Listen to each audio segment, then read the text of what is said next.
వ్యాసాయ విష్ణురూపాయ వ్యాసరూపాయ విష్ణవే నమో వై బ్రహ్మనిధయే వాసిష్ఠాయ నమో నమః. జయతు జయతు దేవో దేవకీనందనోయం జయతు జయతు కృష్ణో వృష్ణివంశప్రదీపః.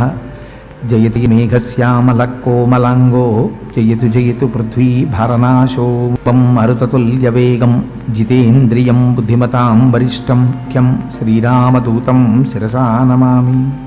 భాగవతాంతర్గతమైనటువంటి గజేంద్ర మోక్షం గురించి 4 మాటలు చెప్పు అన్నారు. తప్పకుండా మనకి అష్టాదశ పురాణాల్లో ఎన్నో విషయాల్ని వివరించి వేదములను విభాగము చేసినటువంటి మహానుభావుడు వేదవ్యాసుడు. వ్యాసాయ విష్ణురూపాయ వ్యాసరూపాయ విష్ణవే నమో వై బ్రహ్మనిధయే వాసిష్ఠాయ నమో నమః అని కలియుగంలో ఉండేటటువంటి జీవుల యొక్క ఆయుర్దాయము బాగా తగ్గిపోతున్నటువంటి విషయాన్ని పురస్కరించుకుని ఒక వేదంలో ఉన్న విషయాన్ని అందరూ చదవలేరని వేదాన్ని విభాగం చేసి కనీసం ఒక వేదాన్నైనా ఒక వ్యక్తి చదువుకునేటటువంటి అదృష్టం కలగాలని వేద విభాగం చేసి అష్టాదశ పురాణములను అందించినటువంటి మహాపురుషుడు వ్యాసుడు. ఆ వ్యాసుడు మనకు అందించినటువంటి భక్తి ముద్ద భాగవతం. ఎందుచేతంటే ఉద్గ్రంథమైనటువంటి మహాభారతాన్ని ఎవరు చదువుతారు, ఎంతమందికి అందులో ఉన్న ధర్మ సూక్ష్మాలు అర్థమవుతాయని పరివేదన చెందుతున్నటువంటి సమయంలో సరస్వతీ నదీ తీరంలో తిరుగుతుండగా సాక్షాత్తుగా నారద మహర్షి వచ్చి భగవంతుని యొక్క లీలలు భక్తుల యొక్క కథలతో సమాహారమైనటువంటి భాగవతాన్ని రచించమని ఆనతిస్తే తదనుగుణంగా వ్యాస భగవానుడు భాగవతాన్ని రచించారు. మనస్సు కోతి లాంటిది, దానికి ఏదో ఒక ఆలంబనం కావాలి. ఏ ఆలంబనం లేకుండా నువ్వు అలా ఉండు ఏమీ ఆలోచించకుండా అని మీరు అన్నారనుకోండి, అది ఉండదు. ఎప్పుడూ పరిగెడుతూనే ఉంటుంది. ఏదో ఒక దానికి మీరు పట్టుకెళ్ళి ఒక ఆలంబనం పడేశారనుకోండి, దాన్ని పట్టుకుని ఆడుకుంటుంది. మీరు ఇచ్చే వస్తువు ప్రమాదకరమైతే ప్రమాదాన్ని తీసుకొస్తుంది, మీరు ఇచ్చే వస్తువు భద్రమైనదైతే భద్రాన్ని ఇస్తుంది. భగవంతుడి కన్నా భద్రమైన వస్తువు ప్రపంచంలో ఇంకొకటి ఉండదు. అందుకని చంచలమైనటువంటి మనస్సుకి భగవంతుని యొక్క లీలలు భక్తుల యొక్క కథలను ఆలంబనంగా ఇచ్చి ఉద్ధరించడానికి వ్యాసుడు చేసినటువంటి మహోత్కృష్టమైన ఏర్పాటు భాగవతంలో ఉంది. అందున అటువంటి భాగవతాన్ని సంస్కృతంలో వేదవ్యాసుడు రచిస్తే నిగమకల్పతరోర్గళితం ఫలం శుకముఖదామృత ద్రవ సంయుతం పిబత భాగవతం రసమాలయం ముహురహో రసికా భువిభావుకాహ అన్నారు. ఇది వ్యాస భగవానుడి యొక్క జ్ఞానమంతా నిండి నిబిడీకృతమైనటువంటి పండు. ఆ పండు వేదమనేటటువంటి చెట్టు యొక్క చిట్ట చివర ఉపనిషత్తుల యొక్క జ్ఞానమునంతటినీ తనలో సంగ్రహించుకుని ఉంది. అటువంటి పండు బాగా పండిందా లేదా చూడ్డానికి ఒక చిలుక కొట్టింది, అదే శుకమహర్షి. ఈ భాగవతాన్ని అందుకోవడానికి నువ్వు రసికుడవై ఉండాలి. అంటే ఈశ్వరుని యందు ఆస్తిక్య బుద్ధిని కలిగినటువంటి వాడవైతే చాలు, నువ్వు భాగవతం వినడానికి అర్హత కలిగిన వాడవుతావు. అంత గొప్పగా వేదవ్యాసుడు సంస్కృతంలో రచించినటువంటి భాగవతాన్ని మన అదృష్టం కొద్దీ తెలుగు చేత చేసినటువంటి మహాపురుషుడు పోతన గారు. పోతన గారు భాగవతాన్ని ఆంధ్రీకరించడంలో ఒక గొప్ప విషయం ఉంది. పోతన గారు భాగవతాన్ని ఆంధ్రీకరించి ఏవీ కోరుకోలేదు. ఒక స్థితిలో ఈ ఆంధ్రీకరింపబడినటువంటి భాగవతాన్ని రాజులకి నువ్వు కానీ ఇచ్చినట్లయితే దానివల్ల నువ్వు అపారమైన ప్రయోజనాన్ని పొందుతావు అని చెప్పినప్పటికీ అలా ఇవ్వకముందే ఆయనకి కాటుక కంటి నీరు చనుకట్టు పయింపడా అని కాటుక కంటి నీరు కారుతూ సరస్వతీదేవి దర్శనమైంది. అమ్మా, నిన్ను తీసుకెళ్ళి అలా కర్ణాటక కిరాత కీచకులకు అమ్మను త్రిశుద్ధిక నమ్ము భారతి. అమ్మ, నిన్న అమ్మనమ్మా, నువ్వు నా తల్లివి, ఈ భాగవతాన్ని రామచంద్రమూర్తికి అంకితం ఇస్తా అన్నారు. ఎంత వినయ విధేయతలతో చెప్పారంటే, పలికెడిది భాగవతమట పలికించు విభుండు రామభద్రుండట నే పలికిన భవహరమగునట పలికెద వీరుండు గాథ పలుకగనేలా అన్నారు. పలికెడివాణ్ణి నేను కాదు, లోపల నుండి రామచంద్రమూర్తి భాగవతాన్ని పలికించి నన్ను ధన్యుణ్ణి చేస్తున్నారు. అందుకని ఇంకొక కథ ఎందుకు, నేను భాగవతమే చెప్పుకుంటానన్నారు. అంత కష్టపడి 12 స్కందములతో కూడినటువంటి భాగవతాన్ని ఎందుకు ఆంధ్రీకరిస్తున్నావు అని అడిగితే మహానుభావుడు చెప్పుకున్నాడు. శ్రీకైవల్య పదంబు చేరుటకునై చింతించదన్ లోకరక్షైకారంభకు భక్తపాలన కళా సంరంభకున్ దానవోద్రేక స్తంభకు కేళిలోల విలస దృగ్జాల సంభూత నానా కంజాత భవాంట కుంభకు మహానందాంగన ఢింబకున్ అని చెప్పారు. నాకు దీని మీద కోరికలు ఏదో ఐశ్వర్యం సంపాదించాలనో, సన్మానాలు పొందాలనో, బిరుదులు పొందాలనో నాకేం కోరికలు లేవు. ఎందుకు చెప్పుకుంటున్నాను భాగవతం, ఎందుకు ఆంధ్రీకరిస్తున్నాను? శ్రీకైవల్య పదంబు చేరుటకునై పునరావృత్తి రహితమైనటువంటి శాశ్వత శివ సాయుధ్యమును పొందుట కొరకు నేను ఈ భాగవతాన్ని ఆంధ్రీకరిస్తున్నాను. ఈశ్వరుడి పాదముల ముందు కూర్చుని రచించుకుంటున్నాను అంటూ వారు శివకేశవ భేదం ఎరుగనటువంటి వారు. అందుకని అమ్మలగన్నయమ్మ ముగురమ్మల మూలపుటమ్మ చాలా పెద్దమ్మ సురారులమ్మ కడుపారడి బుచ్చినయమ్మ తన్నులో నమ్మిన వేల్పుటమ్మల మనంబున ఉండెడియమ్మ దుర్గ మాయమ్మ కృపాబ్ధినిచ్చుట మహత్వ కవిత్వ పటుత్వ సంపదలు అని ఆ దుర్గమ్మని స్తోత్రం చేసి చిత్రమైన మాట ఒకటేశారు.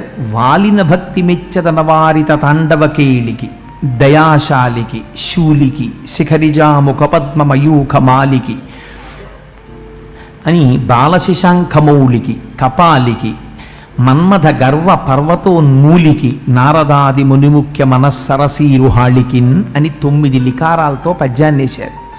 9 లికారాలతో లింగస్వరూపాన్ని సూచిస్తూ శివుణ్ణి స్తోత్రం చేసి వాలిన భక్తి నేను స్తోత్రం చేస్తున్నానన్నారు. వాలిన భక్తి అంటే భక్తి వాలుతుందా ఎక్కడైనా? వాలిన భక్తి అంటే పోతనగాదుడి దృష్టిలో భక్తి వాలడం కాదు.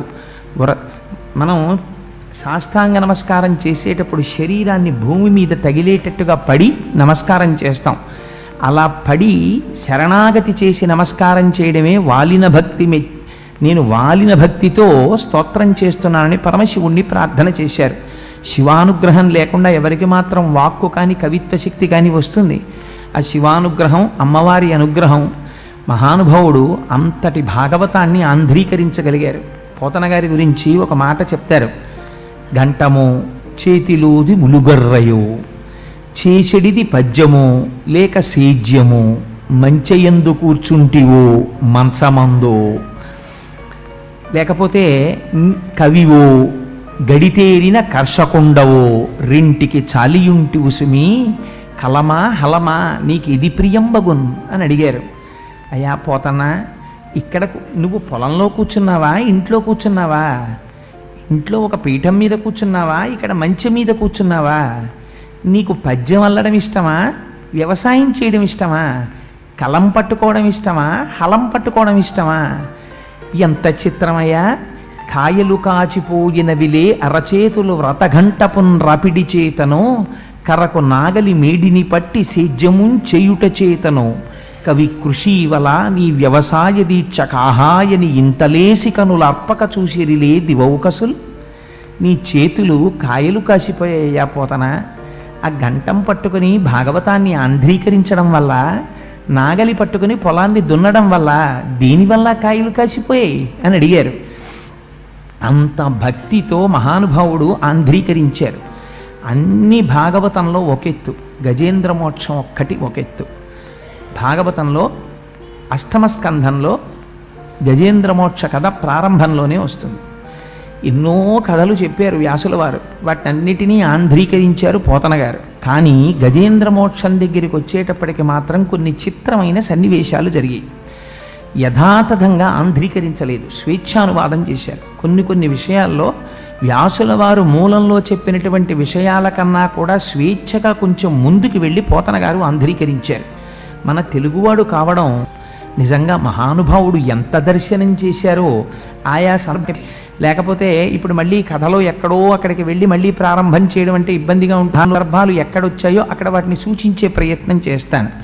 ఎన్నో కథలు నిత్యపారాయణ యోగ్యత ఎందుకు ఇచ్చారు అంటే, మనం అనుకుంటాం గదిలో ఓ ఏనుగు నీళ్లల్లోకి వెళ్ళింది, ఓ మొసలొచ్చి పట్టుకుంటే ప్రార్థన చేసింది, శ్రీ మహావిష్ణువు వచ్చారు, మొసలి తలకాయ తరిగేశారు. ఇంతకన్నా ఏముంది గజేంద్ర మోక్షంలో? ఏమిటా గజేంద్ర మోక్షం? మళ్ళీ గజేంద్ర మోక్షంలో ఉన్నన్ని రహస్యాలు బహుశः ఎందులో కానీ అర్థమయ్యాయా? నిత్య జీవితంలో భగవంతుణ్ణి అనేకమైన రహస్యాలు తెలుస్తాయి. మన జీవితం ఏమిటో అందమైన క్యాన్వాస్ మీద పైకి కనపడకుండా లోపల రహస్యాలన్నింటినీ ఆవిష్కరిస్తూ మనిషి యొక్క జీవితాన్ని ఒక్కసారి తెర మీద చూపిస్తారు పోతన గారు. ఆయనకి చిత్రీకరించడంలో పోతన గారికి చెల్లింది. కానీ నేను వ్యక్తిగతంగా పోతన గారి పద్యం ఎక్కువగా ఆంధ్ర భాగవతంలోంచి చెప్పడానికే ప్రయత్నం చేస్తాను. అష్టమ అంటారు, నీరాట వనాటములకు పోరాటము ఎట్లు కలిగి. ఇది ఒక చిత్రమైన ప్రశ్న. అసలు ఆ ప్రశ్న వేయడమే. నీరాట వనాటములకు పోరాటము ఎట్లు కలిగి.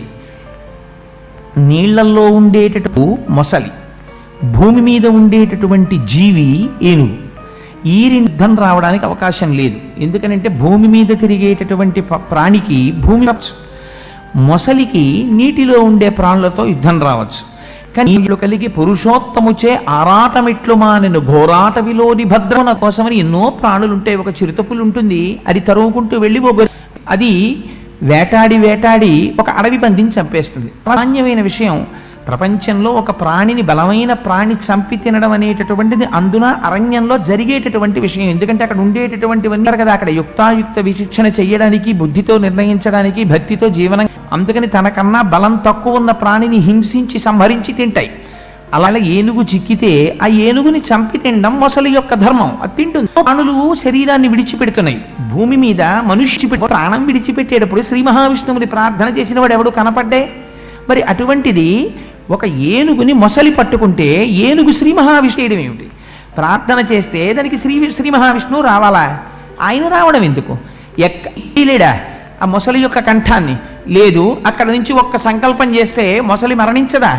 పోనీ అందరి భక్తుల కోసం వచ్చినట్టుగానే ఆయన కూడా గరుత్మంతుణ్ణి అధిరోహించి రాకూడదా? ఒక్క గజేంద్ర మోక్ష సన్నివేశంలో మాత్రం అసలు వెనకాతల వస్తున్నటువంటి లక్ష్మీదేవి యొక్క ఉనికిని కూడా పట్టించుకోనంతగా భక్తుడి యొక్క ఆరాటమును తీర్చడం కోసమని తనని తాను మరిచి పరిగెత్తుకు రావలసినంత ఉత్కంఠతో కూడినటువంటి సన్నివేశం ఎందువల్ల ఏర్పడింది? ఇది నీరాట వనాటములకు ఆరాటము ఎట్లు పోరాటము ఎట్లు కలిగి పురుషోత్తముచే ఆరాటమిట్లు మానెను ఘోరాటవిలోని భద్రకుంజరమునకున్. ఒక అడవిలో ఉన్న ఏనుక్కి ఈ కథ ఎలా జరిగింది నాకు వివరంగా చెప్పవలసింది అని అడిగారు. అడిగేటప్పుడు చాలా సామాన్యమైన ప్రశ్న వేస్తే జవాబు కూడా మహాత్ముల నోటి నుంచి సామాన్యంగానే వస్తుంది. అది వివరంగా తెలుసుకోవాలనేటటువంటి కుతూహలం పరిప్రశ్నతో నేను అర్హుణ్ణైతే చెప్పమని అడిగినటువంటి ఆ శ్రోత మనస్సులో ఉన్న తాపత్రయాన్ని చూసి చెప్పకుండా ఉండలేక చెప్పాడు మహానుభావుడు శుకుడు. ఆయన అన్నారు, నాయన, పూర్వకాలంలో పాలసముద్రంలో త్రికూటాచలం అనేటటువంటి ఒక బ్రహ్మాండమైన పర్వతం ఉండేది. దానికి ఆ త్రికూటాచల పర్వతం 10,000 యోజనముల పొడుగు, 10,000 యోజనముల వెడల్పు, 10,000 యోజనముల ఎత్తు. ఆ త్రికూటాచలానికి 3 శిఖరాలు ఉండేవి. ఒకటి బంగారు శిఖరము, ఒకటి వెండి శిఖరము, ఒకటి ఇనుప శిఖరము.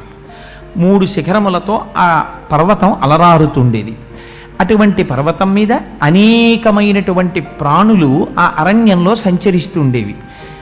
ఎంత గొప్పగా వర్ణించారంటే, ఆ అడవిలోట చెట్లకి పళ్ళు తమంత తాము పండిపోయి ఉండిపోతే చిలుకలు తమ ముక్కులతో కొరికేవిట. కొరికితే ఆ పళ్ళల్లోంచి కారిపోయినటువంటి రసము ఏరులై ప్రవహిస్తూ ఉండేదిట అరణ్యంలో. లేని పుష్పం లేదు. అన్ని రకాలైనటువంటి పువ్వులు, అన్ని రకాలైనటువంటి కాయలు, అన్ని రకాల పళ్ళు, అన్ని రకాల చెట్లు. ఆశ్చర్యం ఏమిటంటే, మీకు ఎప్పుడైనా ఎక్కడైనా ఒక అరణ్యాన్ని చెప్తే ఆ అరణ్యంలో చాలా గొప్ప ప్రాణిగా చెప్పబడేటటువంటిది సింహం. కానీ గజేంద్ర మోక్షంలోకి వచ్చేటప్పటికీ వ్యాసుల వారు చేసినటువంటి చిత్రం ఏమిటంటే, సింహం గొప్పదని చెప్పలేదు. అడవికి రాజు సింహం. సింహం గొప్పదని లేదు. అక్కడ అనేకమైన ప్రాణులున్నాయి, కానీ ఏనుగులు గొప్పవయ్యా అక్కడ ఉన్న వాటిల్లో అన్నారు. ఎందుకండి ఆ అడవిలో ఉన్నటువంటి ఏనుగులకి ఎందుకంత గొప్పతనం వచ్చింది అన్నారు. అంటే తలగవు కొండలకైనను మలగవు సింగములకైన మార్కొను కడిమిన్ గలగవు పిడుగులకైనను ఇలబల సంపన్న వృత్తి ఏనుగుగున్నల్లన్నారు. ఏమిటిటువంటి గొప్పతనం అంటే, అవి గలగవు పిడుగులకైనను, పిడుగులు పడిపోయినా సరే అవి చెక్కు చెదరవు. ఒకవేళ కొండలు అడ్డొస్తే బెంగ పెట్టుకోవు, తన కుంభస్థలాలతో ఆ కొండల్ని పిండి చేసేస్తాయి. అటువంటివి ఏ జంతువు కనపడ్డా సరే ఆ జంతువుల్ని బెదిరిస్తాయి. ఎంత దూరం చెప్పారంటే, గుహలలోంచి ఆ ఏనుగులు బయలుదేరి బయటికి వస్తూ ఉంటే చీకట్ల గుంపులు బయటికి వస్తున్నాయేమో సూర్యాస్తమయం అయిపోయిన తరువాత అనిపించేదిటే. భయంకరమైనటువంటి ఏనుగులు ఆ ఏనుగులు. అవి కొన్ని ఏనుగులి ఒక అధినాథుడు ఉండేవాడు. ఈ అధినాథుడైనటువంటి ఇన్ని లక్షల కోట్ల భార్యలతో కలిసి ఎంతో ఆ గడిపేస్తున్నటువంటి ఏనుగులన్నీ సంతోషంగా తిరుగుతున్నాయంటే మీకు సృష్టికి వ్యతిరేకమైనటువంటి రీతిలో మనం అర్థం చేసుకోవలసినటువంటి రహస్యం. పంబులు పొదరిండ్లలో దూరు ఘోరభల్లూకముల్ గుహల సొచ్చు, భూదారములు నేల బొరియలలో దాగు హరిదంతములకేగు హరిణ చెయ్యి, మశసంఘంబులు మడుగులలో సొచ్చు అని ఎంత చిత్రమైనటువంటి విషయాలో చూడండి. వాళ్ళని నింగికెగయ్యు వెరచి చామరీ మృగంబులు వీచు వాలము వాయ, భయద పరిహేల విహరించు భద్ర సోకిన మాత్రాన జాలినుంది అన్నారు. ఏనుగులు వస్తుంటే పారిపోయినవే విటిట. అక్కడ పులుల సరిండ్లలో దూరు, పులులు గుంపులు గుంపులుగా పారిపోయేవిట ఏనుగుల్ని చూసి. అలా పులులు పారిపోవడం ఒక ఎత్తు, ఘోరభల్లూకములు వంటి స్వరూపము కలిగినటువంటి భల్లూకములు గుహలలోకి పోతుండేవిట. అడవి పందులు భూమి యొక్క గోతుల్లో దాక్కుంటూ ఉండేవి. హరిదంతములకే గుహరిన చెయ్యము, దిక్కుల యొక్క చివర్లు ఎంత పోతుండేవిట లేళ్లు ఈ ఏనుగుల్ని చూస్తే. ఇంకా చిత్రం ఏమిటంటే మహిష సంఘంబులు మడుగులలో సొచ్చు, నీటి మడుగుల్లోకి ఈ దున్నపోతులన్నీ వెళ్ళి దూరి పడుకునేవిట ఏనుగుల్ని చూస్తే అంత భయపడిపోయి. ఆ గండశైలంబుల కపుల ప్రాకు, పెద్ద పెద్ద శిలలుంటే వాటి కూర్చునేవిట భయపడి కోతులన్నీ. వాల్మీకముల సొచ్చు వనభుంజికి ఆ బొర్రుల్లోకి దాక్కుని వాల్మీకములలోకి పుట్ట నెమళ్ళు ఆకాశంలోకి ఎగిరిపోయేవిట. అందులో మీరు ఎర్రసిరాతో అండర్లైన్ చెయ్యవలసిన పదం వెరచి చామరీ మృగంబు నామరముల విహరణ శ్రమమువాయ. ఎందుకుట భయద పరిహేల విహరించు భద్రకరుల గాలి సోకిన మాత్రం. ఎవరికి చేస్తాం ఈ సేవ? పూజంతా అయిపోయిన తర్వాత రాజోపచారం చేసేప్పుడు భగవంతుడి దగ్గరికి వెళ్ళి చామరం విజయామి అని వెంట్రుకలతో చేయబడినటువంటి పరికరాన్ని చేతిలో పట్టుకుని మృగం వెంట్రుకలతో చేయబడినటువంటి చామరాన్ని వేస్తే చామరీ మృగాలు తమ తోకలతో వెళ్ళి ఏనుగులకి విసిరేవిట. ఎందుకని? సోకితే అలసట తీరుతుంది. వాటికి ఏ గాలి సోకితే ఈ గాలి విసిరేవిట. భయద పరిహేల విహరించు భద్రకరుల, దాన్ని భయపెడుతూ తిరిగేటటువంటి ఏనుగుల యొక్క గుంపుల్ని చూసి వాటి గాలి తగిలితే చాలు, అమ్మో మీ అలసట తీరడానికి మేము మా తోకలతో విసురుతామని చామరీ మృగాలు వెళ్ళి విసిరేవిట. అంత భయంకరమైన ఏనుగులు గుంపులయ్యా. ఒక్క మాట చెప్తాను విను. యమధర్మరాజు గారి యొక్క దూతలు భయపడి పారిపోతుండేవారు వీళ్ళని చూసి అన్నారు. అంత గొప్పగా తిరిగేవిట ఏనుగులు. ఇటువంటి ఏనుగులకి 10 లక్షల కోట్ల ఆడ ఏనుగులకి భర్త ఒకే ఒక మగ ఏనుగు. ఎంత చిత్రమో చూడండి. ఆయన భార్యల సంఖ్య 10 లక్షల కోట్ల ఆడ ఏనుగులు. అన్ని ఏనుగులకి భర్త అయినటువంటి ఒక ఏనుగు అపారమైన టీవీతో తిరుగుతుండేవాడు. ఆయన ఒకనాడు తన భార్యలతో కలిసి తిరుగుతూ ఉండగా ఏదో చెట్ల యొక్క నీడ పట్టున తిరుగుతున్నాడు. ఎంతో సంతోషంగా కాలం గడుపుతున్నాడు. కానీ అలా కాలం గడుపుతున్నటువంటి సమయంలో అనుకోకుండా ఒక ఉపద్రవం వచ్చింది. దారి తప్పాడు అన్నారు పోతన గారు. దారి ఎందుకు తప్పాడన్నారు? అపారమైన దాహం వేసింది. కానీ తాగుదామంటే నీళ్లు కనపడలేదు. ఎందుకని? ప్రతిరోజు అలవాటు ఉన్న దగ్గరికి వెళ్ళి నీళ్లు తాగేటటువంటి సరోవరం ఎక్కడుందో ఆ సరోవరం దగ్గరికి వెళ్ళేటటువంటి దారిని విడిచిపెట్టి ఇవాళ కొత్త దారిలోకి వెళ్ళాడు. వెళ్ళడంలో అలసట కలిగింది. ఆ నీటిని వెతుక్కుంటూ నీటి మించి గాలి ఎటొస్తోందో అటువైపుకి ప్రయాణం చేశాడు. ప్రయాణం చేసి వెళ్ళాడు. వెళ్ళి ఒక గొప్ప సరోవరం ఒకటి కనపడింది. ఆ సరోవరంలోకి దిగాడు. నీరు త్రాగవలసిన వాడు ఎక్కడ నిలబడి నీరు త్రాగాలి? నాకు దాహం వేసింది అనుకోండి, ఓవర్ హెడ్ వాటర్ ట్యాంక్లో దూకనగా ఏం చేస్తాను? లేకపోతే కాకినాడలో కొళాయి చెరువులోకి వెళ్ళి దూకుతానని దాహం వేస్తే ఓ గ్లాసుడు నీళ్లు తీసుకుని తాగుతాను. అంతేగాని బిందెత్తి నోట్లో పోసుకోం కదా. దాహం వేసిన వాడు ఒడ్డున నిలద్రవం వచ్చి ఉండేది కాదు. కానీ ఆయన అలా చెయ్యలేదు. ఆ ఏనుగు ఒక పెద్ద సరోవరాన్ని చూశాడు. అదెంతటి సరోవరం అంటే మీద గండు తుమ్మెదలు వాలి అందులో ఉన్న రసాన్ని ఆఘ్రాణిస్తం చేస్తున్నాయి. తుమ్మెదల యొక్క ఝంకారం వినపడుతోంది. అందులో ఉన్నటువంటి పుప్పొడి నీళ్లలో పడింది. ఆ ఒడ్డున చూస్తే ఒడ్డున పెరిగినటువంటి సువాసన ముక్కుపుటాల్ని గుబాళింప చేస్తోంది. నీరు తాగాడు. తాగినవాడు ఏం చెయ్యాలి? గట్టెక్కి పైకొచ్చేయాలి. కానీ రాలేదు. తుండంబుల పూరించుచు గండంబుల చల్లుకొనుచు గలగల రవముల్ మెండుకొన వలద కడుపుల నిండన్ వేదండ కోటి నీటిని త్రాగెన్. ఉండేటటువంటి పద్మాలనన్నింటినీ తన కాళ్ళ కింద వేసి తవులు ఎండ్రకాయలు అన్ని మరణిస్తున్నాయి. ఆ నీటిని తీస్తున్నాడు, ఏనుగులన్నింటి మీద జల్లుతున్నాడు. ఆ ఏనుగులు కూడా సంతోషపడిపోతున్నాయి.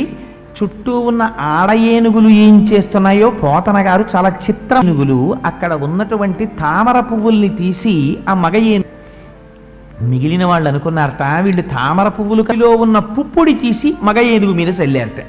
ఇంకొంతమంది అనుకుని ఏం గొప్ప అని తామర పువ్వుకుండేటటువంటి నాళాలని కొన్నట్టుగా మగ ఏనుగు మీద అలంకారం చేశారట. మరికొంతమంది ఆ నదిలో ఆ సరోవరంలో ఉండేటటువంటి ముచ్చుపు చిప్పల్ని తీసి ఆ మగ ఏనుగుకి చుట్టూ చేరి ఇంతగా తన్ని మురిపిస్తుంటే పొంగిపోతున్నాడు. ఇది గజేంద్ర మోక్షానికి ప్రారంభం కింద. ఇదే మన జీవితంలో మనం జ్ఞాపకం పెట్టుదని చేసిన దాని పేరు మాత్రం గజేంద్ర మోక్షం. అక్షరాల్ని కొంచెం అటు ఇటు మార్చండి. జగము. జగము అంటే జాయతే గచ్చతే ఇది జగత్. వచ్చి వెళ్ళిపోయేది ఏదుందో దాన్ని జగమని పిలుస్తారు. మనం అందరం జగములోకే వస్తాం. ఎందుకు అంధుల క్రియన్ సంసార సంచారులు ఒత్తురు కూడి ఒక్కో అని పోతన గారు భాగవతంలో నివేంద్రంలోకి వెళ్ళి నీళ్లు తాగేవాడు ఎలా వస్తాడో అలా వస్తాడు. తీర్చుకుంటారు, దాహం తీర్చుకున్న తర్వాత వాడి మార్గాన వాడు వెళ్ళిపోతాడు, వీడి మార్గాన్ని వెళ్ళిపోతాడు. అలా సంసార సంచారులు ఒత్తురు కూడి విత్తురు సదా సంగంబులేదొక్కచో సూరుల్ పోయిడి త్రోవ పోజను ఏటికి అని అడుగుతాడు హిరణ్యాక్షుడు చచ్చిపోయినప్పుడు. సరే, అందుచేత గజేంద్ర మోక్షం. జగము గజము. గజము పాలసముద్రంలో ఉన్నాం. పాలసముద్రం ఏది? భగవంతుని యొక్క స్వరూపమే పాలసముద్రం. శుద్ధ సత్వగుణంతో కూడుకున్నటువంటి ఆత్మ చైతన్యం పాలసముద్రం ఇక్కడుంది. ఈ పాలసముద్రంలో ఏముంది? త్రికూటాచలం ఉంది. ఏది త్రికూటాచలం అంటే ఈ శరీరమే త్రికూటాచలం. దీనికి త్రికూటాచలం అని పేరెందుకు? ఇది 3 రకాలైనటువంటి పర్వతాలతో ఉంటుంది. స్థూల, సూక్ష్మ, కారణ అని 3 శరీరాలు ఉంటాయి. దీనికి 3 అవస్థలు ఉంటాయి: జాగృత్, స్వప్న, సుషుప్తి. పగలంతా ఇంద్రియాలు పనిచేస్తే జాగృత్, ఇంద్రియాలు పని చెయ్యకుండా మనస్సులోకి వెళ్ళిపోయి స్వప్నావస్థ మనం నిద్రపోతే స్వప్నం.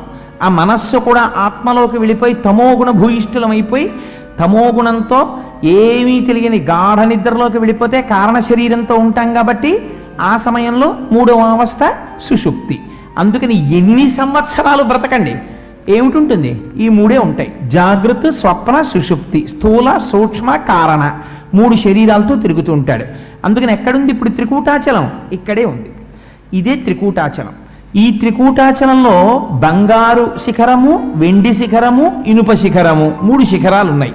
ఏమిటా 3 శిఖరాలు? సత్వము, రజస్సు, తమస్సు. ఈ 3. సత్వం అంటే సత్వము ఆవిర్భవించినటువంటి కాలంలో ప్రసన్నుడై శాంతంగా భక్తితో సంతోషంతో ఉంటాడు. రజస్సు పటమరించినటువంటి సమయంలో కోర్కెలతో వెంపర్లాడిపోతూ ఉంటాడు. తమోగుణం ఆవిర్భవించినటువంటి సమయంలో ఏ పని చెయ్యకుండా బద్ధకంగా మందబుద్ధితో నిద్రపోతూ తమోగుణంతో ఉంటాడు. ఈ 3 గుణాలు తప్ప 4వ గుణం మనకి ఎక్కడి నుంచి వస్తుంది? 4వ గుణం ఉండదు. ఎందుకని? సత్వము, రజస్సు, తమస్సు ఇవే మారుతుంటాం. కాసేపు సత్వంలో ఉంటాం. తెల్లవారుజామున నిద్ర లేవగానే కాసేపు తిరువెంబావయ్యో, తిరుప్పావయ్యో, సుప్రభాతమో, గాయత్రీ మంత్రమో, సంధ్యామంత్రమో, అనుష్ఠానమో ఏదో పెట్టుకుంటాం. కాసేపు రెవెన్యూ స్టాఫ్ మీద సంతకం పెట్టి వచ్చాను, ఇవాళ జీతం ఇస్తాడు, 3 గంటలు మళ్ళీ జీతం అందుకున్నావు. నెలకోసారి జీతం వచ్చింది కదా, సాయంత్రం చేసి అసుర సంధ్య వేళ శివాలయంలోకి వెళ్ళి 4 అరటిపళ్ళు ఇచ్చొద్దాం. మళ్ళీ సత్వంలోకి వచ్చావు. మళ్ళీ సత్వంలోంచి ఇంటికి వెళ్ళి ఈ జీతం అక్కడ ఇచ్చి దిక్కుమాలిన జీతం అన్ని కటింగులు పోను వచ్చే దీని గురించి కొట్టు రజస్సు అలిసిపోయి పడుకుంటావు. తమస్సు. 3 శిఖరాల మీదే తిరుగుతున్నావు. తిరగడానికి ఇంకో 4వ శిఖరం లేదు. బంగారు శిఖరము, వెండి శిఖరము, ఇనుప శిఖరము ఈ 3 శిఖరముల మీదే తిరుగుతున్నాయి. గజములు. గజములు అంటే ఏమిటి? జగము. మనం తిరుగుతున్నామని వ్యాసుడనరు, మనం తిరుగుతున్నామని పోతనగారు అనరు. ఏనుగులు నడ్డు పెట్టి చెప్తుంటారు. అది విచిత్రం. అందుకే తిరగగా ఎక్కడికి చేరింది? అక్కడికి వెళ్ళి వేసింది. మనందరికీ వేస్తుంది దాహం. ఏ కామదాహం ఉంటుంది. ప్రతి వాడికి సంసారంలోకి ప్రవేశించాలి, వస్త్రంగా స్వీకరించాలి. అందుకని మనం ఏం చేస్తాం? స్త్రీని క్షేత్రముగా స్వీకరించడమే సంసారములోకి ప్రవేశించడం. సంసారములోకి ప్రవేశించడం మీరు సంసారంలో ప్రవేశించినప్పుడు చేసినటువంటి మన స్నాతకం చేసేటప్పుడు మామగారు పక్కన కూర్చుని అడుగుతాడు, నువ్వెప్పుడు గారండి నువ్వెప్పుడు చెట్టు ఎక్కకూడదు, నేను ఎక్కనండి, నువ్వెప్పనం చేయకూడదు, నేను చెయ్యనండి. ఇన్ని ప్రమాలా అయితే ధర్మేచ అర్థేచ కామేచ నాతిచరామి, ఈ పిల్లని నేను అతిక్రమించను అంటే క్షేత్రముగా ఇస్తుంది వేసి శాంతం నీకు ఇచ్చేసాను తీసేసుకో అని చెప్పి ఆవునిచ్చినట్లో చతుర్థి విభక్తి వెయ్యకుండా నమః వెయ్యకుండా ఇస్తారు ఆడపిల్లని ఇచ్చినప్పుడు. పుట్టింటికి ఆడపిల్లని తెచ్చుకోవచ్చు. ఆడపిల్ల వల్ల మామగారు కూడా ఉద్ధరింపబడతాడు, పితృపంచకంలో కడతారు కాబట్టి. అందుకని ఏమైంది, ఎందుకు వచ్చావు సంసారంలోకి? సంసారములోకి వచ్చినది ధర్మపరి. ఆవిడతో కలిసి సహధర్మచారిణిగా ఆవిడ చెయ్యి పట్టుకొని నిన్ను హింసాలి. ఇందుకోసమని నువ్వు సంసారంలోకి ప్రవేశించావు. వివాహ సమయంలో చెప్పినటువంటి మంత్రాలు వేరు. గురువుగారు పక్కకొచ్చి ఆచార్య దేవోభవ, నువ్వు జాగ్రత్త సుమా, సత్యం విషయంలో పరాకు పడకు సుమా, అతిథుల విషయంలో పరాకు పడకు సుమా అని మనకి ఎన్నో విషయాలు చెప్తారు. కానీ చేసే పని ఏమిటి? ఫోన్ వచ్చి మనకి ఇష్టం లేనటువంటి వాడు అతిథిగా వస్తున్నానంటే, అయ్యో మేము ఇప్పుడే బయలుదేరిపోతున్నామండి, మీరు ఏమనుకోకండి, నెక్స్ట్ టైం వచ్చినప్పుడు మా ఇంటికి రండి అంటాం. వాడు ఎలాగో రాడు, వచ్చినా మనం దొరకమని. అందుకని ఏమైంది, ఇవన్నీ ప్రమదితవ్యం, నీ బుద్ధి పరాకుపడ నీకు అని గురువుగారు చెప్తున్నారు. నీకు భార్యనిచ్చింది ఎందుకు? ధర్మపత్నితో కలిసి అతిథి అభ్యాగతుల్ని ఆదరించి నిన్ను నువ్వు ఉద్ధరించుకోవడానికి. ఇది ఏనుగు దారి తప్పింది. ఎక్కడ దారి తప్పింది? భార్యలతో కలిసి ధర్మమునందు చెరించడం మాని ఎందులోకి ప్రవేశించింది? తను ప్రవేశించిన దాహాన్ని తీర్చుకొని ధర్మమునందు నిలబడవలసినటువంటి ఏనుగు అంటే మనము దాన్ని విస్మరించి కేవలము కామోపభోగమునకు మాత్రమే సంసారము, స్వార్థమునకు మాత్రమే సంసారము. సంపాదించేది దేనికి? మా అబ్బాయికి మా అమ్మాయికి. ఇంటికి వచ్చిన వాడికి అన్నం పెట్టడానికి డబ్బు అక్కర్లేదు. తిరుమల వెళ్ళి ఆర్జిత సేవ చేయించుకోవడానికి డబ్బు ఖర్చు పెట్టకూడదు. శ్రీశైలం వెళ్ళి అభిషేకం చేయించుకోవడానికి డబ్బు ఖర్చు పెట్టకూడదు. ఎందుకంటే అవన్నీ ఇప్పుడు రిటైర్ అయిపోయిన తర్వాత చూడొచ్చు, ఎవరో రాసి ఇచ్చినట్టు పత్రం, నువ్వు ఉంటావు రిటైర్ అయిపోయే వరకు అని. ఏమో రిటైర్మెంటే అయిపోతావో, నీ పాలసీ నీ పిల్లలు పుచ్చుకుంటారో ఎవడికి తెలుసు. అందుకని నిన్ను నువ్వు ఉద్ధరించుకోవడం మానేసి ఎటువైపుకి తిరిగిపోయింది సంసార మండలం. నీ వారి యందు మాత్రమే నీ దృష్టి పెట్టుకుని ఉండిపోతున్నావు. నీవారన్నవారు ఎంతవరకు? ఇది ఉన్నంత వరకు. త్రికూటాచలం ఉన్నంతసేపే వాళ్ళు. త్రికూటాచలం వెళ్ళిపోతే దీంతో వాళ్ళకి సంబంధం కూడా ఏమీ ఉండదు. ఇక వాళ్ళు కూడా నిర్దాక్షిణ్యంగా వెళ్ళిపోతారు. ఒక్కసారి ఇందులోంచి జీవుడు బయటికి వెళ్ళిపోయాడా, దీన్ని పట్టుకుని ఎంత ఏడవనివ్వండి, తనూభవులు అంటే ఈ శరీరంలోంచి వచ్చిన పిల్లలు రానివ్వండి, ఆ శరీరం ఇహ పలకదు, ఒక్క మాట మాట్లాడదు. అటువంటి వారి కోసమని, అటువంటి సంసారము కోసమని, సంసారమును ఆధారం చేసుకుని పరమాత్మని తెలుసుకోవలసిన నువ్వు పరమాత్మని విస్మరించి సంసారమునందు ఉండిపోతున్నావు. ఇది సరోవరం లోపలికి దిగి సరోవరాన్ని ఛిద్రం చేసుకుని ఏం చేసింది? ఖండకావరాన్ని చూసుకుంది. నాకు ఒంట్లో బలం ఉంది, నాకు కావలసినంత ఐశ్వర్యం ఉంది, నేను సంపాదించగలను, నేను ఒకటి మాట వినడం ఏమిటి? అందుకని మాట వినను. తుండంబుల పూరించుచు గండంబుల చల్లుకొనుచు గలగలరవముల్ మెండుకొన వలద కడుపుల నిండం వేదండ కోటి నీటింత్రాగెన్. తను తినడానికే పనికొస్తాయి, తనే తింటాడు. మిగిలినవన్నీ ఫ్రిడ్జ్లో పెట్టి దాచుకుంటాడు. పులి సంహరించినటువంటి జంతువు యొక్క మాంసం కొంత భాగం తీసుకెళ్లి భూమిలో తీసుకెళ్లి కుళ్ళబెట్టుకున్నట్టు తను ఇంకా మిగిలిపోయినటువంటి పదార్థం ఏమైనా ఉంటే రేపో ఎల్లుండో తినడానికి దాచుకుంటాడు. భవతి భిక్షాందేహని ఇంటి ముందుకు వచ్చినటువంటి వాడి చేతిలో ఒక్క పండు కూడా పెట్టడు. ఈ దాచుకుని నువ్వు పట్టుకెళ్లేదేమీ లేదు. మాకురు ధనజన యవ్వన గర్వం హరతి నిమేషత్కాల సర్వం మాయామయమిదమకిలం హిత్వా బ్రహ్మపదం త్వం ప్రవిశ విదిత్వా అంటారు శంకరులు. నీ కండ కావరం, నువ్వు సంపాదించిన డబ్బు క్షణంలో ఎత్తుకెళ్ళిపోతుంది. కాలస్వరూపంలో పరమేశ్వరుడు తీసుకెళ్ళిపోవడానికి సిద్ధంగా ఉన్నాడు. ఎలా తీసుకెళ్ళిపోతాడో గజేంద్ర మోక్షం చూపిస్తుంది మనకి. ఒంట్లో ఓపికంది, నా అంతటి వాడెవడుక్కడున్నాడు. అందుకని నేను 10,00,000 కోట్ల కరణీనాథుండనయ్యుండి 10 లక్షల కోట్ల ఏనుగులకి భర్తని, నన్నెవడేమంటాడు? ఇది ధైర్యం. అందుకని నీరు తాగి బయటికి రాలేదు. ఏం చేశాడు? నువ్వు సంసారములో కొంతకాలం ఉండి పుత్రుల్ని కన్న తర్వాత నీ శరీరము జర్జరీభూతమైపోతుండగా ప్రయత్నపూర్వకంగా నీ అంత నీవుగా సంసారమునందు భ్రాంతిని విడిపించుకొని వానప్రస్థమునందు ప్రవేశించాలి భార్యతో కలిసి. కానీ నువ్వు అలా ప్రవేశించలేదు. ఇంకా నీకు కోడలు చేతిలో ఉన్నటువంటి తాళాల మీద భ్రాంతి, కొడుకు తీసుకొస్తున్నటువంటి ఐశ్వర్యం మీద భ్రాంతి. ఇంకా నీ మనస్సు భగవంతుడి వైపుకి వెళ్ళలేదు. వెళ్లకుండా నీ శరీరంలో ఉన్న బలాన్ని దుర్వినియోగం చేసుకోవడమే సంసార మండలంలో ప్రవేశించి నాశనం చేసుకుంటున్న గృహస్థు యొక్క జీవితానికి దర్పణం. సరోవరంలో ప్రవేశించినటువంటి ఏనుగు. అందుకని ఏం చేశాడు? ఒంట్లో ఓపికంది. యవ్వనంలో చెయ్యవలసినది ఈశ్వర కైంకర్యం, దాన్ని మానేశాడు.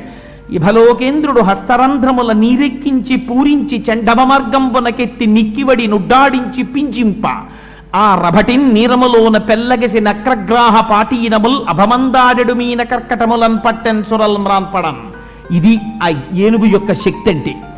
ఏం చేయగలట? ఇభలోకేంద్రుడు హస్తరంధ్రముల నీరెక్కించి పూరించి. ఎంత గొప్పగా నీటిని లాగాడంటేట కడుపు నిండిపోయింది. ఇప్పుడు కడుపు నిండిపోయింది కాబట్టి సర్రమని మోటార్ లాగినట్టు లాగాడు లోపలికి.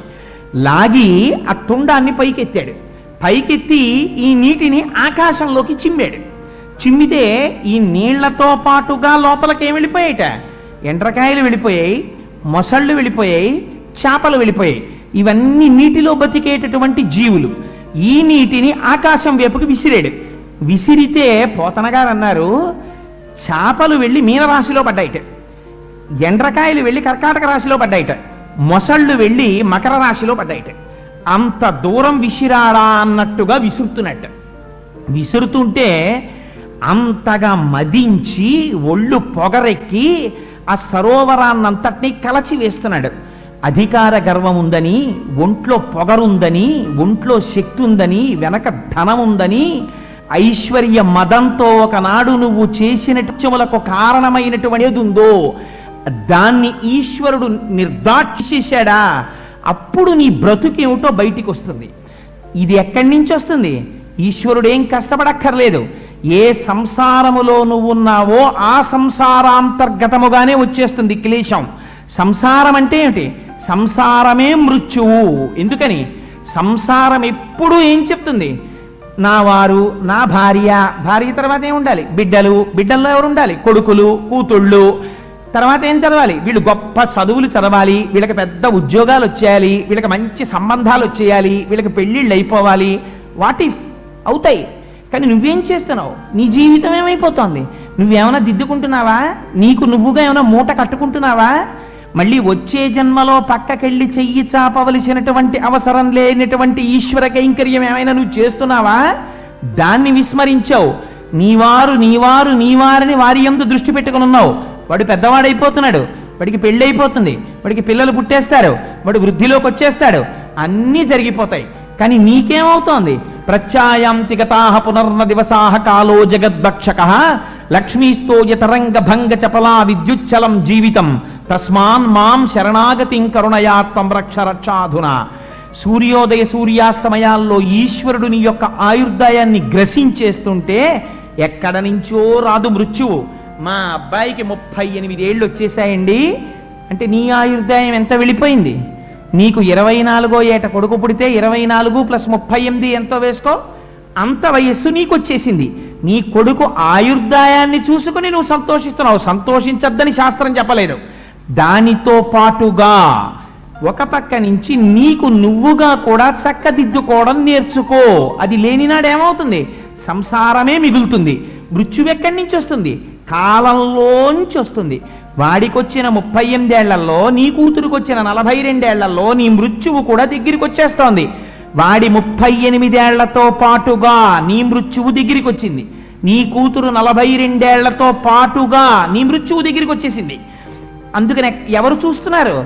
ఈ గజము చేస్తున్నటువంటి అల్లరంతటిని గమనిస్తున్నది మొసలి గమనించింది. మొసలి ఎక్కడుంటుంది? నీళ్లలో ఉంటుంది. సంసారం ఎక్కడుంటుంది? మృత్యు ఎక్కడుంటుంది? సంసారంలో ఉంటుంది. సంసారం ఎక్కడుంటుంది? కాలంలో ఉంటుంది.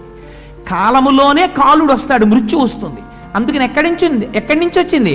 సరసిలో నుండి పొడగని సంభ్రమించి ఉదరి కుప్పించి లంఘించి హుంకరించి భాను కబళించి పట్టు స్వర్భాను పగిది ఒక్క మకరేంద్రుడి భరాజు నుడిసి పట్టే. ఏం చేసింది? అక్కడే భుగభుగలు చేసింది. ఎవర్రా ఈ ఏనుగు ఇంత అల్లరి చేస్తోంది అనుకుంది. ఒక్కసారి చూసింది. చూసి కోటి మంది వైద్యులు కూడి వచ్చిన కాని మరణమయ్యడి వ్యాధి మాన్పలేరు. పోతన గారు ఒక చోట అంటారు, చచ్చిపోయేవాళ్ళు దేశనాయకులు కోటీశ్వరులు వైద్యం లేక చచ్చిపోతున్నారా? భారతదేశంలో ప్రతి ఆర్గాన్కి ఎంత పెద్ద స్పెషలిస్ట్ ఉండాలో అంతమంది స్పెషలిస్టులు చుట్టూ ఉండగా, కావలసినన్ని ఆక్సిజన్ సిలిండర్లు ఉండగా, ఆ గ్రూపు బ్లడ్ ఉండగా, ఇంతమంది ఉండగా, నిన్ను చూడడానికి సాక్షాత్ దేశాన్ని ఏలుతున్న వాళ్ళు అద్దాలలోంచి చూస్తూ ఉండగా నీ ఊపిరెందుకు ఆగిపోతోంది? ఆపగలిగిన వాడొకడున్నాడు, ఈశ్వర స్వరూపం ఉంది. అది నిర్దాక్షిణ్యంగా తీసుకెళ్ళిపోతుంది. అప్పుడు నీ శక్తి, నువ్వు చదువుకున్న చదువు ఇవి ఏవి ఆయుర్దాయాన్ని మాత్రము ఇవ్వవు. దీపం ఉండగా ఇల్లు చక్కబెట్టుకో, ఆయుర్దాయం ఉండగానే ఈశ్వర కైంకర్యం చేసుకో, ఆ విషయంలో రాజీ లేదు. అందుకని కాలాంతర్గతంగానే మొసలి వచ్చేస్తోంది. అందుకని సరసిలో నుండి పొడగని సంభ్రమించి, ఉదరి కుప్పించి లంఘించి హుంకరించి, భాను కబళించి పట్టు స్వర్భానుపగిది ఒక్క మకరేంద్రుడిభరాజు రుడిసిపట్టే. ఆ మొసలి నీటి అడుగు నుంచి వచ్చి ఏనుగు యొక్క కాలుని పట్టుకుంది. పట్టుకుంటే అంత అమాయకురాల ఏనుగు, అమ్మో నా కాలు పట్టేసుకుందండి, నా పని అయిపోయిందని ఊరుకుంటుంది. అదేం ఊరుకోలేదు. పోతన గారు ఎంత గొప్ప మాట చెప్పారంటే, పిడుగు పడితే ఎలా ఉంటుందో అలాంటి దెబ్బ తన తొండంతో కొట్టింది ఆ మొసలనన్నారు. కొట్టి తనకు ఉండేటటువంటి దంతాలతో ఆ మొసలి యొక్క పొరలలోకి గుచ్చింది. గుచ్చితే మొసలి విలవిలలాడిపోయి ఆ పట్టు వదిలిపెట్టింది. వదిలిపెట్టగానే ఏనుగుకున్న ఒకే ఒక ప్రయోజనం మొసలిని చంపుట కాదు. గజేంద్ర మోక్షంలో మీరు చూడవలసిన రహస్యం అది. ఏనుగుకి మొసలిని చంపే కోరిక లేదు, మొసలికి మాత్రం ఏనుగుని చంపాలని కోరిక ఉంది. ఏనుక్కున్న ఒకే ఒక కోరిక గట్టెక్కేయడమే. నేను ఈ మాట అన్నానని మీరు మరోలా అనుకోకండి. ఎంత కోటీశ్వరుడు అవనివ్వండి, మృత్యువుని గెలిచేద్దాం అనుకోడు. ఒక భయంకరమైన స్ట్రోక్ వచ్చింది అనేటప్పటికీ ఒక అంబులెన్స్ తెప్పించుకొని ఒక కార్పొరేట్ హాస్పిటల్ కడతాడు. అప్పటికి ఏమిటి కోరిక? అప్పుడు శ్రీశైలం గుర్తొస్తుంది, తిరుపతి గుర్తొస్తుంది. అంతకుముందు సెల్ ఫోను, తన స్నేహితులు తప్ప ఇంకేమీ జ్ఞాపకం రాని వాడికి 33 కోట్ల మంది దేవతలు జ్ఞాపకానికి వస్తారు. జ్ఞాపకానికి వచ్చి ఇక్కడ డిశ్చార్జ్ అయిపోయి ఇంటికి వెళ్ళిపోతే చాలండి అంటాడు. ఇంటికి వెళ్ళిపోతే చాలు, అంతేకాని నేను మృత్యువుని గెలిచేయాలండి, మీరు నాకు ఎలా వైద్యం చేస్తారంటే ఇంకా మళ్ళీ నేను జీవితంలో హాస్పిటల్కి రాకూడదు డాక్టర్ గారు అని ఎవడండో. డాక్టర్ గారు నేను ఇంటికి వెళ్ళిపోతానా అండి, నేను పచ్చని తినచ్చా అండి అని అడుగుతాడు. అందుకని ఏనుకే కోరిక, మొసల్ని చంపాలని కోరిక లేదు, గట్టి ఎక్కేస్తే చాలు. మొసలికేం కోరిక? ఇది గట్టి ఎక్కకూడదు. అందుకే భాగవతంలో ఒక మాట చెప్తారు, ఎవరు వస్తారు మొట్టమొదట అంటే ప్రజ్వరుడు వస్తాడయా అన్నారు. ప్రజ్వరుడు వచ్చి ఏం చేస్తాడన్నారు? కోట శిథిలం చేస్తాడన్నారు. ఇవన్నీ రహస్య సంకేతాలు. ప్రజ్వరుడు అంటే ఎవరు? జ్వరం. జ్వరం అంటే వ్యాధి. అది వచ్చి ఏం చేస్తుంది? సంధి బంధాలని బదలగొట్టేస్తుంది. ముందు శుభ్రంగా ఎక్కడికక్కడ దేనికి ముఖ్యమైనటువంటి అవయవాలు లోపలున్నాయో వాటిని అన్నిటినీ ఛిద్రం చేయడం మొదలు పెడుతుంది. దాన్ని మనమే అంత అమాయకులం ఏంటి? పిడుగుపోటులా ఏనుగు కొట్టింది. మనం అంబులెన్స్ ఎక్కి ఇంటెన్సివ్ కేర్ యూనిట్కి వెడతాం, స్పెషలిస్టులకి కన్సల్ట్ చేస్తాం, వాళ్ళని మనం తెచ్చుకుంటాం. అదే దంతాలు పెట్టి అది పొడిచింది. పొడిస్తే మన తాపత్రయం ఏమిటి? తొందరగా చాలా బాగుందండి, ఎయిర్ కండిషను, బెడ్, ఇంతమంది నర్సులు, హాయిగా ఏ గొడవ లేదు, ఇక్కడే ఉందాం 3 నెలలని ఎవడంటాడా? ఎవడండు? తొందరగా ఇంటికి వెళ్ళిపోదాం అంటాడు. అందుకని ఏనుగు పరిస్థితి ఏమిటి? గట్టి ఎక్కేయాలి. మొసలి పరిస్థితి ఏమిటి? అది ఇంటికి వెళ్ళకూడదు, ఇక్కడి నుంచి అది వెళ్ళిపోవలసిన ప్లేస్ ఇంకోటి ఉంది, అక్కడికి పంపించాలి. ఇది మొసలి యొక్క లక్షణం. మొసలికి బలం ఏమిటి? నీరు బలం. అంటే ఏమిటి బలం? సంసారమే బలం, కాలమే బలం. ఆ టైం వచ్చే వరకు, అందుకే నింద లేకుండా బొందిపోదన్నారు పెద్దవాళ్ళు. ఏ టైం వచ్చే వరకు? ఇంకా ఊపిరి తీయలేనంత ఓపిక లేని విధంగా ఛిద్రం చేసే వరకు లోపల సంధిబంధాల్ని తెగ్గొడుతూనే ఉంటుంది వ్యాధి, మృత్యు. ఆఖరణ ఇంకా నువ్వు లొంగిపోవాలి, కానీ అది నీకు లొంగదు. అందుకని గట్టి ఎక్కుతుందా? ఎక్కలేదు. కొట్టింది, పట్టు విడవగానే గట్టి ఎక్కేద్దామని ప్రయత్నం చేసింది. కానీ మొసలేం చేసింది? వెంటనే ఓపిక తెచ్చుకుని గభాలన వెళ్ళి ఆ ఏనుగు యొక్క తోక కొరికేసింది. తోక కొరికేసరికి ఆ బాధతోటి వెనక్కి తిరిగింది ఏనుగు. వెనక్కి తిరగగానే ఆ 4 కాళ్ల మధ్యలో దూరి కడుపు కురికింది, బయటికి వచ్చి ఎగిరి వీపు కురికింది అన్నారు. ఎంత గొప్ప మాటలు చెప్పారండి పోతన గారు. నాన్న, ముందు ఏది కురుకుతాయో తెలుసా? కడుపు కురుకుతాయి. అప్పటి వరకు మామిడికాయ పప్పు తిన్నావు, చింతకాయ పచ్చడి తిన్నావు, ములక్కాయ పులుసు తిన్నావు. నాన్న, ఇంకా ఈ పదార్థాలు ఏం తినకు, ఉప్పు కారం లేకుండా చప్పిడి చేసుకుని మజ్జిగ అన్నం తిను అని డాక్టర్ గారు చెప్తారు. ఏది కొరికింది? ముందు కడుపు కొరికింది. ఆ తర్వాత ఏం చెప్తారు? ఇన్నాళ్ళు ఓపిక ఉన్నప్పుడు ఒక మహాత్ముడి దగ్గర ఇలా వంగడం నీకు చేత కాలేదు. ఇప్పుడు డాక్టర్ గారే చెప్తారు, మీరు గభాలను వంగి లేవకండి, మెట్లు ఎక్కకండి, స్పీడ్గా నడవకండి. ఇప్పుడు ఏమైంది? వీపు కొరికింది. ఇప్పుడు నీకు ఎదురుగుండా ఒక మహాత్ముడు వచ్చినా వంగి అదృష్టం నీకు లేదు. అందుకని ఏమైంది? మాకురు ధనజన యవ్వన గర్వం హరతి నిమేష కాల సర్వం మాయామయమిదమఖిలం హిత్వా బ్రహ్మపదం త్వం ప్రవిశ విదిత్వా. తీసుకెళ్ళిపోతోంది మృత్యువు. ఒక్కొక్కటి నీ సమయంలో నువ్వు చెయ్యవలసినవి చెయ్యనివి ఏమున్నాయో వాటిని కాలము తీసుకెళ్ళిపోతోంది. అందుకని కడుపు కొరికింది, వీపు కొరికింది, వెనక కాలు పట్టుకుంది. పట్టుకుంటే ఇప్పుడు వెనక కాలు దగ్గర ఉన్న దాని తొండంతో ఎలా కొడుతుంది, తన దంతాలతో ఎలా పొడుస్తుంది. అందుకని ఇప్పుడు ఎలాగో అలా ముందు ఆ మొసలున్న వైపుకి తాను తిరగాలి. ఎంతమంది డాక్టర్ల దగ్గరికి వెళ్ళినా డయాగ్నోసిస్ దొరకదు. ఏమిటో అన్నీ బాగుంటాయంటాడు, 36 మందులు రాస్తాడు, వెగట ఎక్కువైపోతూ ఉంటుంది, అన్నం చేయించదు. వ్యాధి ఏమిటో తెలియదు, ఎవరి దగ్గరికి వెళ్ళినా బాగానే ఉందంటారు, ఖచ్చితమైన డయాగ్నోసిస్ దొరకదు. ఇదే కదా తొండానికి దొరకపోవడం అంటేను. కానీ కొరికేస్తూనే ఉంటుంది, రక్తం అంతా కారిపోతూనే ఉంటుంది, రోజు రోజుకి నీరస పడిపోతూనే ఉంటాడు, ముఖం వెలవెలపోతూనే ఉంటుంది. ఎంత అందంగా మాట్లాడారండి నిజంగా పోతన గారు, ఎంత అందంగా మాట్లాడారు వ్యాసుల వారు. మన బతుకు కట్టెదుట చూపించారు, అంగీకరించినా అంగీకరించకపోయినా. అందుకే పెద్దలు ఒక్క మాట చెప్పారు, పూజ చేస్తే డబ్బులు ఇమ్మని, ప్రమోషన్లు ఇమ్మని ఎవడూ పూజలు చేయలేదు పూర్వం. ఎందుకు చేశారో తెలుసా అండి? మొట్టమొదటి ఏదడిగారంటే అనాయాసేన మరణం.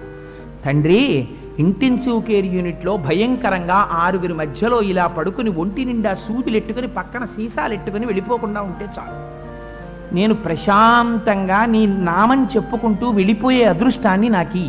అందుకని ఏదడిగారు? అనాయాసేన మరణం వినా దైన్యేన జీవితం. డబ్బిమ్మని ఎవ్వడూ అడగలేదు. ఒకడి దగ్గర చెయ్యి చాపి బతకవలసిన అవసరం లేకుండా, నాకు అన్నానికి వస్త్రానికి లోటు లేకుండా నా జీవితం వెళ్ళిపోయేటట్టు చూడని అడిగారు, అంతే. అందుచేత ఏమైంది? ఆ ఏనుగు మొసలితో యుద్ధం చేస్తోంది, మొసలి ఏనుగుని కొరుకుతోంది, లోపలికి లాగుతోంది. ఇలా ఎన్నాళ్ళు చేసింది యుద్ధం అని అడిగారు. మరి చెప్పాలి కదా, ఎన్నాళ్ళు అంటే జనవరి 31న ప్రారంభమైంది, ఫిబ్రవరి 6 వరకు హాస్పిటల్లో ఉన్నాడు, ఏదో ఉండాలి కదా, date of admission, date of discharge ఏవో ఉంటాయి కదా. అందుకని అది ఏమిటి అసలు కేస్ షీటు చెప్పమన్నారు. అంటే ఇలా యుద్ధం ఎన్నాళ్ళు జరిగిందో చెప్తాం వినండి అన్నారు. అలయక సొలయక వేసట నొందక కరిమకరితోడ ఉద్దండత రాత్రులు సంజలు దివసంబులు పోరెన్ 1000 సంవత్సరములు. 1000 ఏళ్ళు పోరాటం చేసిందన్నారు. 1000 అంటే ఏమిటి? వ్యాసుల వారు సంస్కృతంలో సహస్రం అన్నారు. సహస్రం అంటే అనంతము. ఎవడికి తెలుసు నువ్వు ఏ టైంలో హాస్పిటల్లో జాయిన్ అవుతావో? ఇంట్లో కూతురి పెళ్లికి ముహూర్తాలు ఉంటాయి, కొడుకు పెళ్లికి ముహూర్తాలు ఉంటాయి, నువ్వు పెళ్లి సంబంధానికి వెళ్ళడానికి ముహూర్తాలు ఉంటాయి, జాయినింగ్ రిపోర్ట్ ఇవ్వడానికి ఆఫీస్కి ముహూర్తాలు ఉంటాయి. ఇవాళ నక్షత్రం మంచిది కాదండి అని హార్ట్ అటాక్ వస్తే హాస్పిటల్కి రానన్న దుర్మార్గుడు ఎవరైనా ఉంటాడు ఏమిటి ప్రపంచంలో?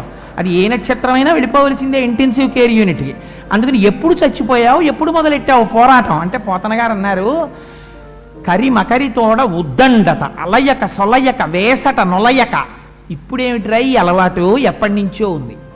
ఈ విషయంలో అలసట ఏం లేదు, సొలయక బాధేం లేదు, వేసట నొందక అక్కడ మాత్రం ఎన్నాళ్ళైనా ఉంటాడు. ఈశ్వరుడి గుళ్ళో అరగంట కూర్చోమనండి, వాడికి టైం ఉండదు. సెల్ ఫోన్ మోగుతుంది, ఇలా గడియారం 50 మాటలు చూసుకుంటాడు అష్టోత్తరం అయ్యే లోపల. హాస్పిటల్లో ఇంకో 15 రోజులు ఉండకపోతే ప్రమాదం అనివ్వండి, 20 రోజులు ఉంటాను డాక్టర్ గారు అంటాడు. అందుకని అలయక సొలయక వేసట నొలయక కరి మకరితోడ బుద్దండత రాత్రులు సంజలు దివసంబులు. ఏమో ఎన్నాళ్ళు యుద్ధం చేశావో ఇన్ని జన్మల్లో, రాత్రులన్నీ ఉన్నావో, సంధ్యలన్నీ ఉన్నావో, దినాలన్నీ ఉన్నావో, ఎన్ని రోజులు ఉన్నావో, ఏ టైంలో వెళ్ళిపోయావో, ఇన్ని కోట్ల జన్మలైపోయాయో ఇప్పటికీ. అందుకని ఉద్దండత రాత్రులు సంధ్యలు దివసంబులు పోరెనొక్క 1000 సంవత్సరములు. 1000 ఏళ్ల నుంచి ఇలా యుద్ధం చేస్తూనే ఉందాయా ఏనుగు అన్నారు. అయితే మరి ఇలా యుద్ధం చేస్తే ఏమైందండి? చివరికి ఏమైందంటే ఇంకా మీకు ఒక గొప్ప సన్నివేశం చెప్తాను, ఏనుగు సంగతి చెప్పను. ఇది పోతన గారి సంకేత భాష అంటే, వ్యాసుల వారి సంకేత భాష అంటే అర్థం చేసుకోవాలి. ఏనుగు ఎలా ఉందో నేను చెప్పను, కానీ మిగిలిన విషయాలు చెప్తాను, నువ్వు అర్థం చేసుకో. మకరితోడపోరు మాతంగ విభుని ఒక్కరినిడించిపోవ కాళ్ళు రాక కోరి చూచుచుండే కుంజరీయుధంబు మగలు తగులు కారె మగువలకును. ఆయన్ని హాస్పిటల్లో చేర్చినప్పుడు హాస్పిటల్ ముందంతా కార్లే. ఆ తర్వాత ఆయన 3 నెలలు హాస్పిటల్లో ఉన్నారు. 3 నెలల తర్వాత ఎవరున్నారు? తప్పదు కాబట్టి భార్య ఒక్కతే క్యారేజీ అక్కడ తెప్పించుకు తింటోంది, ఆవిడ ఒక్కతే ఉంది. ఇదే పోతన గారు చెప్పారు. మకరితోడపోరు మతంగ విభుని, మొసలితో పోరాటం చేస్తున్న ఏనుగుని ఒక్కరినిడించిపోవ కాళ్ళు రాక, ఒక్కడిని వదిలేసి వెళ్ళలేక ఎవరున్నారు గట్టు మీద? ఒక్కరినిడించిపోవ కాళ్ళు రాక కోరి చూచుచుండే కుంజరీయూథంబు. ఏం చేస్తున్నారు వాళ్ళు? ఏం ఆయుర్దాయాన్ని ఇవ్వరు, కోరి చూచుచుండే. వాళ్ళు దిగి యుద్ధం చేస్తారనుకుంటున్నారేమో, వాళ్ళు ఏం చేయరు. వాళ్ళు ఏం చేస్తారు? అద్దంలోంచి లోపలికి చూస్తూ ఉంటారు. లోపలికి వెళ్ళకూడదు, ఎప్పుడు పడితే అప్పుడైనా విజిటింగ్ అవర్స్ ఉంటాయి, అందుకని అద్దంలోంచే ఇలా చూస్తూ ఉంటారు. కోరి చూచుచుండే కుంజరీయూథంబు. మరి మిగిలిన వాళ్ళందరూ ఏరండి? అంత ఏనుగు కదా, దానికి బోల్డంత పరివారం ఉండాలి, బోలెడంత సైన్యం ఉండాలి, వాళ్ళందరూ చుట్టూ వచ్చారు కదా. అప్పుడు వాళ్ళందరూ ఏరి? అంతగా ఏమైనా అయితే టెలిగ్రామ్ ఇమ్మని వెళ్ళిపోయారు వాళ్ళు. ఎందుకు వెళ్ళిపోతారు? ఎన్నాళ్ళు లీవ్ వేస్ట్ చేసుకుంటారు వాళ్ళు. అంత లీవ్ వేస్ట్ చేసుకుంటే రేపు పొద్దున వాడి పర్సనల్ రికార్డు పాడైపోయి ట్రాన్స్ఫర్ చేసేస్తారు. అందుకని వాడు ఏం చెప్తాడంటే, చచ్చిపోయాక నాకు టెలిగ్రామ్ ఇమ్మని చెప్పడు, గౌరవంగా మాట్లాడతాడు. అమ్మా ఎన్నాళ్ళు ఉంటామమ్మా, అంతగా ఏమైనా అయితే టెలిగ్రామ్ ఇస్తే వస్తాను, డబ్బులో బ్యాంకులో డబ్బంతా వేశానమ్మా, పాపం ఫలానా ఆయన మనకు మొట్టమొదటి నుంచి ఫ్యామిలీ ఫ్రెండ్ కదా, వారికి అప్పచెప్పాను, ఆయన కూడా చూస్తూ ఉంటారు, అంతగా ఏమైనా అయితే టెలిగ్రామ్ ఇయ్యమ్మా, నేను గబగబా వచ్చేస్తాను విమానంలో అని చెప్తాడు వాడు. అంటే అంతగా ఏమైనా అయితే అంటే ఏమిటి? వాడు అలా చేస్తూనే ఉంటాడు ఆ యుద్ధం. ఏదో డబ్బు ఇవ్వాలి కాబట్టి మేము ఇచ్చేస్తామమ్మా, వాడికి ఆ మందులు అవి అన్నీ వేయిస్తూ ఉండండి డాక్టర్ గారు చెప్పినవి. ఆఖరికి ఓ రోజున ఊపిరి అయిపోతున్నప్పుడు మాకు టెలిగ్రామ్ కొడితే అంత్యేష్టి సంస్కారానికి మేము వచ్చేస్తాం. కాబట్టి ఇప్పుడు ఏనుగు యొక్క పరిస్థితిని చెప్పడానికి ఏనుగు గురించి చెప్పారా, పైనున్న వాళ్ళ గురించి చెప్పారా? ఏనుగు గురించి చెప్పలేదు పోతన గారు. అందరూ వెళ్ళిపోయారయా, భార్య ఒక్కతే ఉంది. ఎందుకని? కోరి చూచుచుండే కుంజరీయూథంబు. ఎందుకండి వాళ్ళు అలా చూడడం? వాళ్ళు ఇంటికి తీసుకెళ్ళిపోకూడదు, ఎందుకంటే తీసుకెళ్ళమనేవాడు వేరేవాడు ఉన్నాడు, వాడు చెప్పాలి తీసుకెళ్ళమని, లేకపోతే తీసుకెళ్ళకూడదు. వీళ్ళు ఏం చేయాలి? పోనీ ఉండి పాపం ఏమైనా చేయగలరా? ఏమీ చేయలేరు. అక్కడ క్యారేజీ తిని అక్కడే స్నానం చేసి అక్కడే ఆ నేల మీద పడుకుని ఆ విజిటర్స్ బల్ల మీద కూర్చుని ఆ పక్కన ఎక్కడన్నా స్వీట్ స్టాల్ ఉంటే అప్పుడప్పుడు సమోసాలు అవి తింటూ దిక్కుమాలినాడు ఉండడు, ఊడిపోవడం లోపల తిట్టుకుంటూ. ఎందుకు ఇదంతా? మగలు తగులు కారె మగువలకును. బ్రహ్మముడు ఒకటి వేశారు కదా పెళ్లిలో, అందుకని ఆ ముడి వేశారు కాబట్టి ఆ ముడి తనంత తానుగా ఎవరు విప్పుకోకూడదు, ఈశ్వరుడు విప్పాలి ఆ ముడిని. విప్పేంత వరకు అలా ఎదురు చూడవలసిందే. అందుకని అలా చూస్తూనే ఉన్నారయ్యా అన్నారంటే ఇప్పుడు ఏనుగు పరిస్థితి ఏమిటి? చాలా నీరసపడిపోయింది. ఎంత నీరసపడిపోయిందంటే తన శరీరంలో ఉన్న రక్తం అంతా కాల్వలై ఆ సరస్సులోకి వెళ్ళిపోయింది. ఇక కింద పడిపోతోంది 10 మాటలు. మొసలిట ఎంత గొప్ప స్థితికి వచ్చిందంటే మొసలి బలము నీరు అన్నారు పోతన గారు. ఎందుకని? కాలమే మృత్యువునకు బలము. నీ సంధి బంధములు జారిపోతున్నాయి, దానికి శక్తి పెరిగిపోతోంది. అందుకని అదేం చేస్తోంది? చక్కగా నీళ్లలో ఉండి పడిపోయిన ఏనుగు ఎప్పుడైనా ఇలా పైకి లేద్దామంటే ఎగిరొచ్చి కొరుకుతోందిట, మళ్ళీ పడిపోతోంది. ఎముకలన్నీ విరిగిపోయాయి. నేను అబద్ధాలు చెప్తాననుకుంటే మీరు అష్టమస్కంధం ఒకసారి చదివి చూడండి, గజేంద్ర మోక్షం అంతా నీ చెప్పిన మాటలన్నీ ఉన్నాయో లేదో. ఎగిరి కొరికింది, ఎముకలు విరిగిపోయాయి. ఇప్పటి వరకు తన పొడిచినటువంటి దంతములున్నాయే ఆ దంతములు కూడా విరిగిపోయాయి. అంటే ఇమ్యూనిటీ అంతా పోయింది. ఇప్పుడు ఇక మందులు కూడా జీర్ణమవు సరిగ్గాను. అందుకని ఏం చేయాలి? సిలైన్ బాటిల్లోకి ఇంజెక్షన్ చెయ్యాలి, చేస్తే లోపలికి వెళ్ళాలి నాడిలోంచి, టాబ్లెట్ మింగలేడిగా. ఆ స్థితి ముక్కులోంచి కొట్టాలి, నోట్లోంచి కొట్టాలి, అన్నింటిలోంచి కొట్టాలి. పాపం అలా పడున్నాడు అంతే. ఇది పడిపోయినటువంటి ఏనుగు యొక్క పరిస్థితి. ఈ పరిస్థితిలో పడిపోయి ఉండి ఇంకా మృత్యువు కబళించడానికి సిద్ధంగా ఉంది. అయినా ఇంకేం చేస్తాను లేదు, ఎందుకు వచ్చింది కొట్టాలని తీసాదలు పారండి అని ఎవడన్నా అంటాడేంటి? ఏమో బతుకుతానేమో ఆశ ఉండదా? అలా పాపం ఏనుగు కూడా ఏమని ఆలోచించిందంటే, పృథుశక్తిన్ గజమాజలగ్రహముతో పెక్కేండ్లు పోరాడి కనలావు వైరిబలమున్ చింతించి మిజ్జామనోరథమింకేటికి దీని గెల్వసరి పోలంజాల లాజంచు ఇట్లనే పూర్వపుణ్యఫల దివ్య జ్ఞాన సంపత్తితో. ఇక్కడ ఏనుక్కి ఒక ఆలోచన వచ్చిందిట. ఎప్పుడు? పడిపోయిన తర్వాత. పడిపోయి ఒక మాట అనుకుందప్పుడు, అరెరే ఎంత ఆశ్చర్యకరమైన పని చేశాన్రా నేను.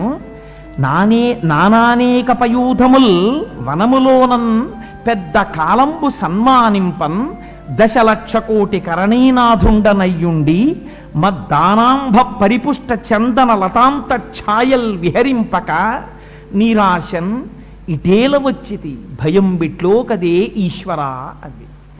ఆ ఒక్క పద్యం చాలండి మనం ప్రతిరోజు చదువుకుంటే జీవితాన్ని మార్చేయడానికి.